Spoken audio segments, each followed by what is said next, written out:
All right. Hey guys, it's Jordy from Freelance Vets. I am so honored today to be here with Greg Richards and his daughter Lily, her first appearance on camera. Greg served in the United States Army Special Forces with Green Beret and Airborne, went to cyber school, did some really cool stuff, and he's got a very successful career right now. And I wanted to talk with him and share some of his tips and advice that he used and some of the strategies, hopefully, that everyone can learn from. So, Greg, thank you so much for chatting with me today. I appreciate it. Absolutely, Jordy. Thank you for having me. Awesome. So why don't we start out? Do you mind just giving everyone a little quick overview of your military experience and what you did in the Army? Sure. Yeah. So I joined the Army in 2011 after I earned my bachelor's in finance. I enlisted in the 18 X-ray route, which is to become a Special Forces candidate. I did not go in as an officer, and I did 5 years on active duty as a 18 Echo, a Special Forces communication sergeant. I was in 7th Special Forces Group, and then I left active duty in 2016, and I went to the National Guard 19th Group located in Los Alamitos, California. And then from there, I went to the state of California through the National Guard. I went to their cyber protection team, and I did about 1.5 to 2 years with them while I was getting my master's in cybersecurity. I started my master's shortly when I got off of active duty in 2017, January 2017 at University of San Diego. That's awesome. And did you know when you were serving that you wanted to stay in cyber for your civilian career?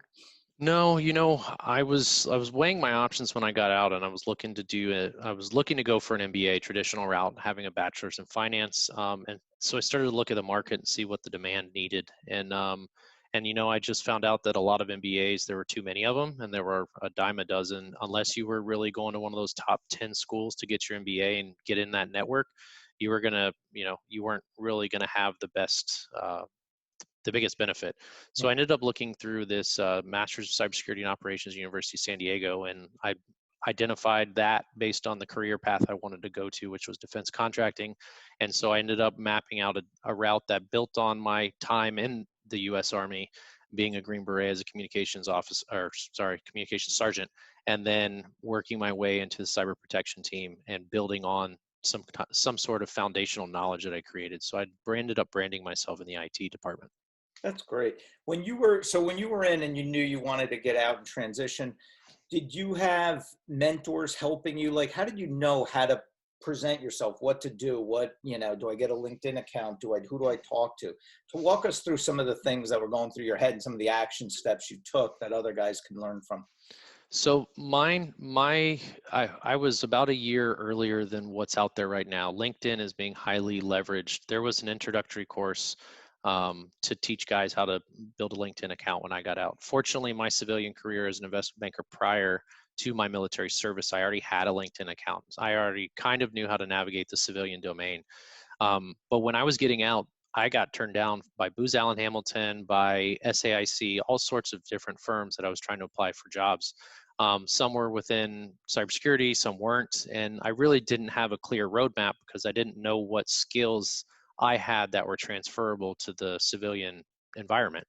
And so as I started looking at that, I knew the only plan I had, because the good leaders I had in the Army said never get out unless you have a plan, no matter what. And my plan was graduate school. And I knew in those 2 years of going to graduate school, I could find a way to get a mentor on the civilian domain or figure out how to navigate through networking. And so when I got my degree, I went and sat in the Veterans Center at University of San Diego making $10 an hour and started networking within that domain of the Veterans Center.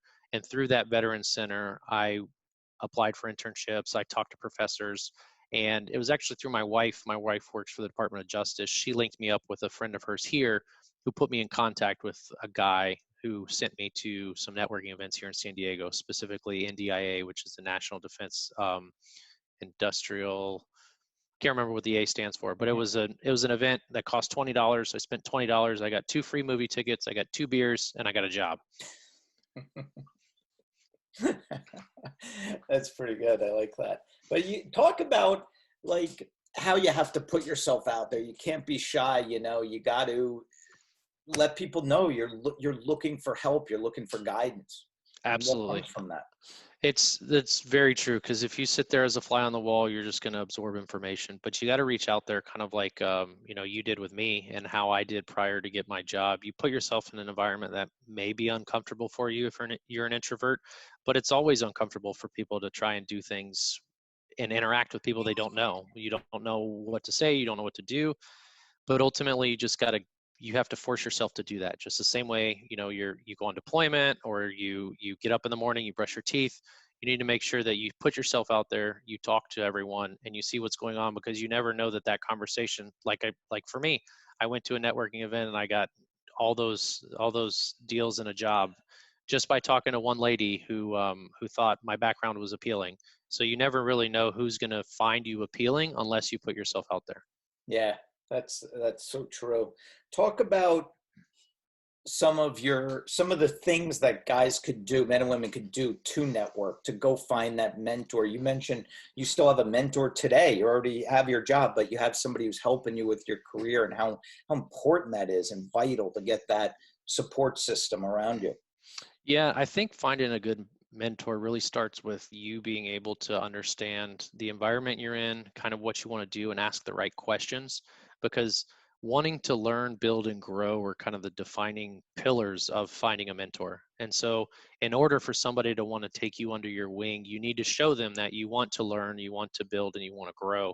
And then, usually, when it is the right match, you'll know, because that person will go to great lengths to help you out. And so for me, that ended up, I did not get my mentor until 2 years ago. And I'm 35 now, about to be 36. And I showed up at work, I started performing, I asked questions, I wanted to grow. He shared some knowledge, and then lo and behold, he left my company and the company that I'm with now. And he said, "Hey, if there's anything out there, anything I can do, let's make sure we engage, we talk, let's play golf once a month, let's make sure everything goes on." And it's up to me, since he's my mentor, to maintain that contact, because I can't put the burden only on him. Yeah, that's good. That's good. You got to, and maybe even get more than one. You Sure. don't just have to limit yourself to one, and to do that and to stay in touch. Yeah, you got the job, but it would have been so easy to say, "Oh, that's good. He helped me get the job," and never talk to him again. But you never know what could result from having known this guy, and the Yeah, and people hopefully he'll introduce you to. And then also, you could be just as much a help for him in his career down the line too. So it goes both ways. It don't look at it as like you know you help me get a job and that's it. Mentorship goes around. it does, Jordy. And one of the things you mentioned is having multiple mentors. It doesn't ever hurt, because as you get out of the military and you're trying to explore, it serves you a better purpose to try and find mentors in different industries, or mentors with just a not in one specific focus area. Because at any time you see people trying to jump from one industry to another, and I don't use jump in a negative term, I mean, hey, I'm not happy with this, I'm interested in this, let me go try that out. Because uh, it's important to know that skills are transferable, and all we're doing is we're just changing the tool that's in your hands, or the knowledge you need to understand to execute the processes, or the experience that you do have. So that's the difference for men and women getting out. You have the tools and skills you learn day to day, and showing up, right place, right time, right uniform, and these attributes that you don't really know how to quantify, but they're there. And that's the biggest thing, is when you show up to work and you're working, you realize that, oh wow, I did this in the military, this applies to what I'm doing today, that's crazy. And so there's really a lot that people learn that they can be able to leverage in the civilian world. Yeah, I love that. A lot of people sell themselves short, and they don't think they can compete for some of these positions. But you guys have the foundation, the skill sets, the leadership, the dedication that's very rare in corporate America. um, Talk one last question. In some interview tips, I know you've probably been on a bunch yourself. What are some suggestions you might have for some veterans going into interviewing who haven't had a lot of experience? What are some of your either pitfalls you think they should avoid, or suggestions that they should do?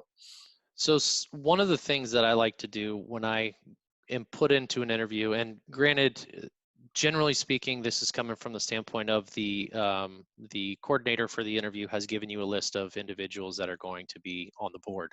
So I'll do a little bit of open source intelligence, going through the internet, perusing, Steve Anderson or Julie Andrews and seeing what they're about, what their background is, because as much as an interview is for the company to interview you, you're interviewing them. You're interviewing them the same way you did when you walked in the recruiter's office to say, hey, Army, what are you about? Hey, Navy, what are you about? Hey, Marine Corps, hey, Air Force, all that. And so it's important for you to understand that, hey, if that interview didn't feel right, it wasn't the right place. So learning those behavioral questions, and depending at your level when you get out of the military, some people will have behavioral type questions in interviews and others will be beyond that because they're trying to enter into more senior level positions. And so if individuals can take military service members can take their experience from the military and apply it in civilian terms and find that foundational background of, okay, I managed a fire team. Okay, well, your recruiters don't, or I'm sorry, your interview board doesn't know what that means. So I managed a team of 5 in order to conduct X, and what was the outcome. So learning that civilian language and your military experience and helping those civilian board members understand what you actually did in layman's terms, not in military jargon, not in acronyms. And that is going to be one of the biggest wins. Do your research, tailor the language, and then understand if and find out if that corporation or that private company is going to be a good fit for you. Outstanding. I love it.